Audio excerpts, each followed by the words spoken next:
Hello, my friends. Welcome back. It is early afternoon on Friday, October 18th, and we're continuing to watch pretty much Tropical Storm Nestor. We're a couple miles an hour off that tropical storm level, but you got to check this out, guys. Check out these flat winds coming down. This is the bottom part of the jet stream coming here. If you got to visualize it, we showed it in the last video. It comes up like this. It goes an up dip over the central area of the country and then down over the northeast right now. And you could just see that shear wind peeling off parts of the moisture coming off Nestor that has already made it through the panhandle, up through Mississippi, Alabama, and Georgia. And it's just a flat top right here. You rarely see these straight lines in nature. But when they are there, I like to show them to you. Check that out. That's like a highway of water right there. Just straight line parallel to the equator. Very, very odd to see. Very interesting to see. We still see our nor'easter up in here.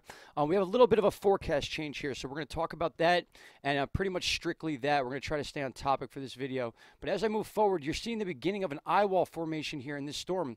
A lot of progress overnight last night, according to the National Hurricane Center, with this storm. Dangerous storm surge and tropical storm force winds are expected along portions of the northern Gulf Coast later Friday and Friday night after potential tropical cyclone 16, not officially Nestor quite yet, but we're calling it Nestor, become better organized overnight, the NSC said. So that verifies that this storm has gotten a little momentum overnight, and despite the shear wind. You can see right here that top part of the jet stream comes right down over the southeast states, but not quite into the Gulf, so it's allowing Nestor to still kind of move towards the east a little more. The forecast is more for the west part of Florida now.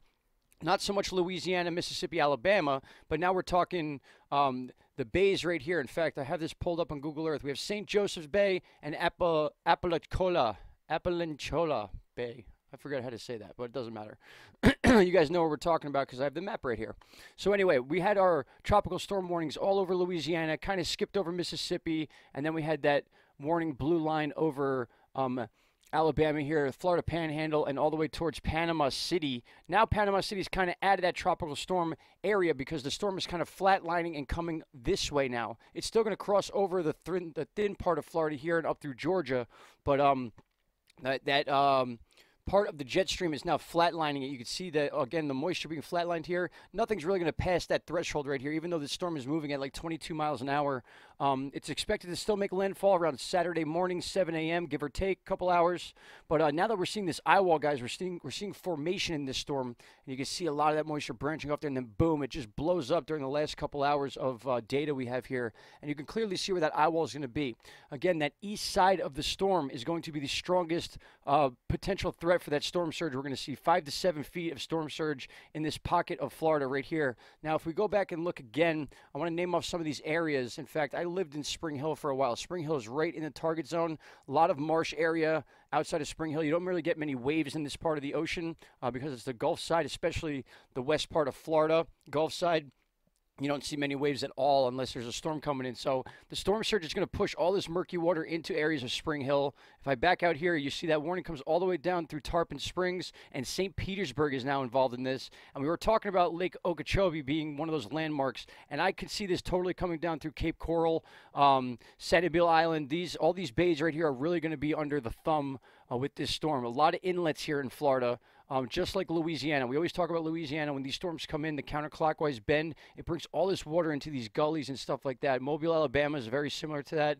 Santa Rosa Island, a lot of the bays here kind of landlocked, but still, those land pieces are not that big, and they won't really stop the wind. They may stop some of the storm surge, but we can see here there's not many of them in this pocket of Florida here. So we got Spring Hill, Clearwater, Weeki Wachee's in this area. We go watch the mermaids and stuff like that. Sarasota is going to be involved, and you can zoom down, and basically those of you that live in Florida, you know we are in between Cape Coral and Sarasota. We can zoom down a little more, and you get like more names like Venice, Englewood, things like that. Osprey, I know that area pretty well. But nonetheless, guys, this is definitely a shift in the forecast. So we're going to look at a couple different charts here real quick. Let's check this one out. This is kind of that GIF chart I showed you earlier, which is kind of showing the storm coming up through Mexico Beach, Panama, but then it's the under end. It's the south east end of the storm that's really going to be kicking up like this and kind of kicking up the bottom part of Florida. So we had that warning shown back up here about a day and a half ago. So we can see how this is kind of shifted. It's coming up this way now.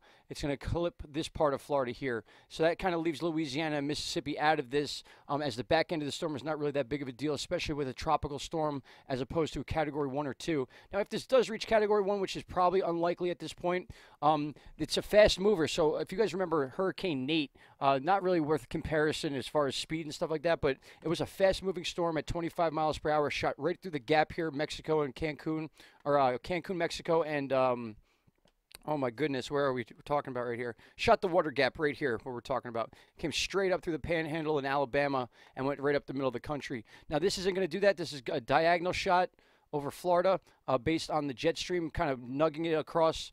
But still, very, very fast storm. And the fact that it's had time to actually organize is a little surprising to me. I did not see this thing organizing as fast as it did, but overnight last night it sure did, over like a 7, 8, 9 hour period. And you can see that right here. You can see where we left off yesterday is basically right there, 2 different spots, and then boom, it all hooked together. And we also see an eye wall now. So we got to keep an eye out for that. And certainly people that are not paying attention to this storm because it's only a tropical storm, you got to be aware of this, because this entire part of Florida is going to be in that general area that we're going to see the flooding. It's in this pocket again. Again, the same area I brought up here. Sorry about that, guys. We're almost there with the throat. So again, these two bays right here are like the cutoff line. So we got St. Joseph's Bay and Apalachicola. Apalachicola. There we go. I got it. Apalachicola Bay with all these little strip islands going across. Apalachicola will probably be saved by that because it's on the northern part of the storm. Again, the eastern end of the storm is where you always see the most effect as far as water. And so this area has to be highlighted. I have it highlighted on the thumbnail picture and everything you need to look at there. So again, we're looking at a Saturday morning landfall. If it's a tropical storm, it'll be a landfall, kind of a mixed landfall, not exactly set in stone exactly what hour that's going to be. It's an estimated time. But you still see some of these blue areas highlighted. That's been updated. So they're going to update this site here, and I'll show you what I'm talking about if I can find it. There we go. You can see that eye wall is really, really starting to penetrate the images here. That's certainly an eye wall right there. So if this thing does not become a tropical storm by name, I will be very surprised. The shear wind is up here by Georgia, Alabama, centralized areas of Alabama and Mississippi. So that cutoff is right there. That's going to allow this storm to really kind of move within this area here. But it is kind of pancaking it down. So that's why we're looking at this eastern movement instead of stuff up in this area. So people up by the Panama City beaches and stuff like that, you're going to get a little relief from this because of the jet stream itself. But those wind fields are going to explode. The second this thing gets and starts touching land right here and kind of bouncing this way, you're going to see it expand, and that's when we're going to be talking about central areas of Florida and Georgia and then South Carolina. And then, guys, it's very interesting what this storm wants to do if this stays true. Actually, check that out. Get a really good view at that atmospheric river going on because of this jet stream we got going on. But I want to check this out really quick. Look at this spaghetti plot here. We looked at this earlier. Tell me what this means here. This thing's going to come up right off the path of North Carolina and then just shoot north. Now we're looking at some of these spaghetti plots shooting into New Jersey, southern New York. We could even see western PA in there. And look, some of these plots are coming into Massachusetts and stuff. So once this thing gets into the water, it could regroup a little bit. I don't see it regrouping too much, but enough to where it might be a concern in the Northeast. So we're going to keep an eye on that as well. And then once again, guys, we have this back-end storm coming from the northwest. Low pressure in front, rain, and then snow in the back end. We could be seeing the beginnings of a winter storm here by Idaho, Utah, and just above the Rockies here. So we're going to keep an eye on that as it moves towards the Dakotas. And then once that happens, we should see Nestor out of the way here. And then this thing's going to be free to roll right into the Northeast with the back end of the jet stream kind of dipping down. It comes up and then down. So we got that moving west to east. So that upflow is going to be here. And then before you know it, this back end of the storm is going to be coming right over the Northeast. So that's the newest information I got for you now. I think we covered everything. I guess so. I could look at these charts all day. If you want to come to this chart, this is weather.cod.edu. Very good website, very accurate charts here.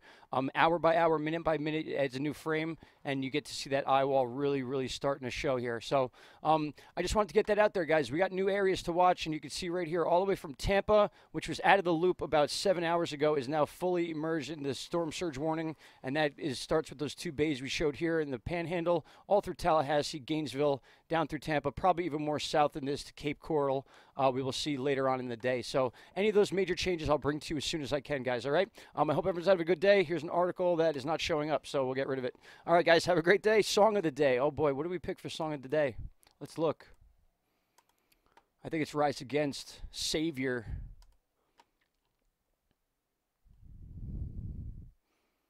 Rise Against Savior, and I'll see you tomorrow with a new song. Thanks, guys.